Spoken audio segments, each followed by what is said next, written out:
Assalamualaikum warahmatullahi wabarakatuh. Perkenalkan, nama saya Muhammad Mauludin Rizky Pratama dengan nomor NIM 2011910019. Nah, di sini saya akan sedikit menjelaskan tentang perancangan piping dan instrumentasi diagram PNID pabrik semen. Nah, untuk yang pertama di sini ada rotary clean. Nah, jadi rotary clean ini merupakan alat yang utama dalam proses pembuatan semen. Nah, rotary clean ini memiliki fungsi utama sebagai tempat untuk terjadinya sebuah kontak antara gas panas dan material umpan clean. Nah, selanjutnya di sini ada prinsip kerja. Jadi, prinsip kerja dari rotary clean merupakan suatu reaktor berbentuk silinder panjang yang berputar dan dipasang dengan sudut kemiringan tertentu.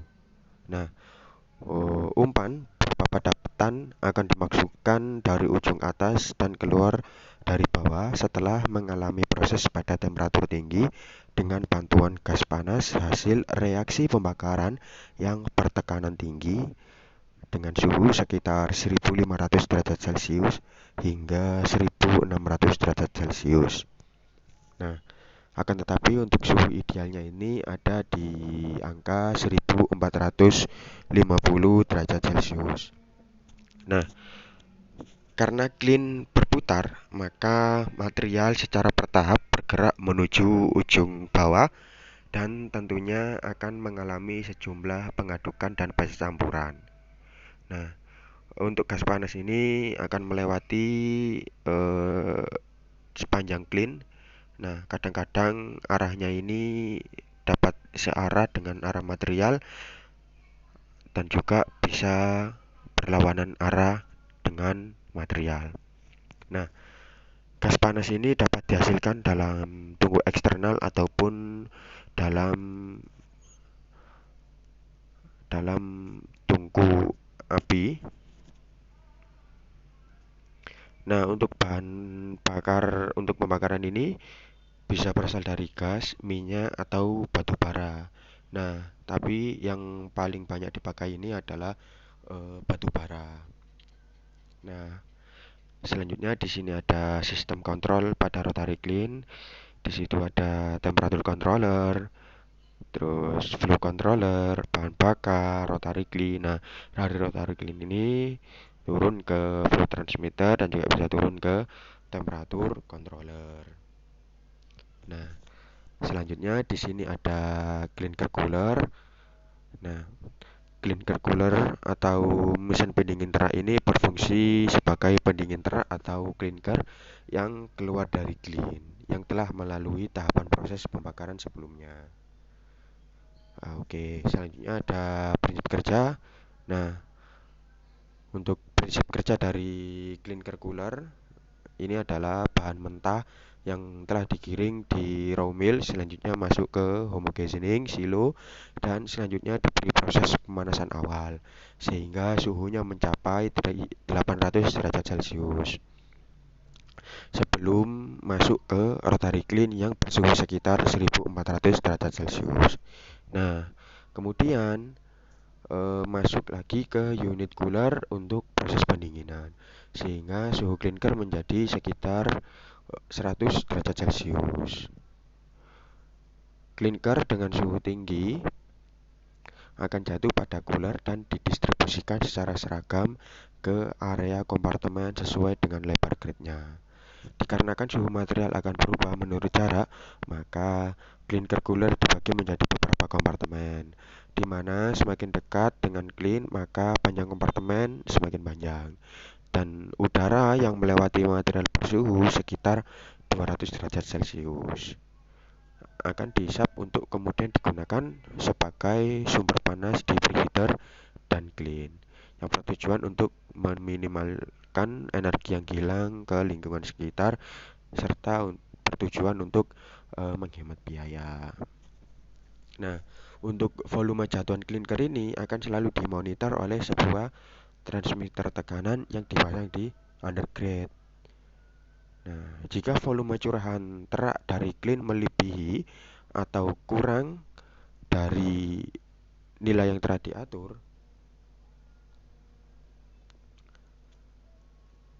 maka transmitter tekanan akan mengirim sinyal ke pengontrol tekanan sehingga akan segera mengolah data tersebut yang selanjutnya akan dikirim ke pengontrol kecepatan motor penggerak grade. Nah, selanjutnya di sini ada sistem kontrol untuk clinker cooler. Di situ ada temperatur controller, terus lanjut ke fan, terus lanjut ke clinker cooler, setelah itu turun ke thermocouple. Nah, selanjutnya ada electrostatic precipitator atau ESP. Nah, jadi electrostatic precipitator adalah salah satu jenis filter yang digunakan listrik statis dalam proses pengoperasiannya. Nah, ESP ini memiliki fungsi untuk menghilangkan debu atau abu dari gas buang yang berasal dari boiler sebelum akhirnya gas itu dikeluarkan dari cerobong asap. Nah, prinsip kerja dari ESP yaitu dengan memberikan muatan negatif kepada abu hasil pembakaran melalui beberapa elektroda. Nah, jika abu tersebut diteruskan ke dalam sebuah kolom yang terbuat dari plat yang memiliki muatan lebih positif, maka secara alami abu akan tertarik oleh plat yang bermuatan positif. Lalu, abu hasil pembakaran akan terakumulasi dan sebuah sistem wiper khusus akan membuat abu tersebut jatuh ke bawah dan keluar dari sistem ESP. Nah, berikut ini merupakan sistem kontrol dari ESP. Ada flow controller, ada motor conveyor, ada ESP tersendiri, ada flow material, terus turun ke flow transmitter. Oke, selanjutnya di sini ada clinker storage. Nah, clinker storage ini merupakan bagian dari proses produksi semen yang memiliki fungsi sebagai tempat penampungan clinker atau produk setengah jadi yang telah melalui proses pendinginan. Nah, berikut ini merupakan sistem kontrol pada clinker storage. Di situ ada lever controller, ada motor conveyor, ada clinker storage, terus turun ke level transmitter.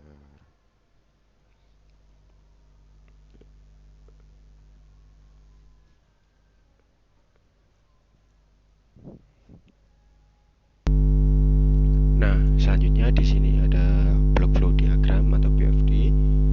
Jadi pada bagian rotary clean ini memiliki dua input, yakni raw material dan coal. Nah, yang mana raw material adalah bahan yang akan diolah oleh coal untuk bahan bakar dari rotary clean. Nah, sebelum masuk ke dalam rotary clean, raw material diolah terlebih dahulu di preheater dan batu bara yang berasal dari coal grading. Nah, jadi rotary clean ini memiliki 3 outputan, yaitu heat, dash atau free ash, dan hot clinker. Nah, untuk heat atau panas nantinya akan disalurkan ke dalam ESP dan hasil outputnya akan dibuang ke udara bebas atau jadi udara bersih. Dan di dalam ESP terjadi proses dengan pemberian muatan sehingga debu-debu kecil nantinya akan tertangkap dan tidak mencemari lingkungan sekitar. Nah, kemudian ada hot clinker. Clinker adalah bahan utama, alat utama untuk membuat semen. Nah, clinker yang masih panas akan disalurkan ke dalam clinker cooler untuk mendapatkan proses pendinginan atau quenching sebelum masuk ke dalam clinker storage. Dan di dalam clinker storage fungsinya adalah sebagai tempat penyimpanan sementara sebelum dilakukan pengolahan lebih lanjut di dalam ball mill. Nah, di sini ada PFD dan juga PNID. Nah, oke. Terima kasih, segitu saja yang bisa saya jelaskan. Kurang lebihnya saya mohon maaf. Akhir kata, wassalamualaikum warahmatullahi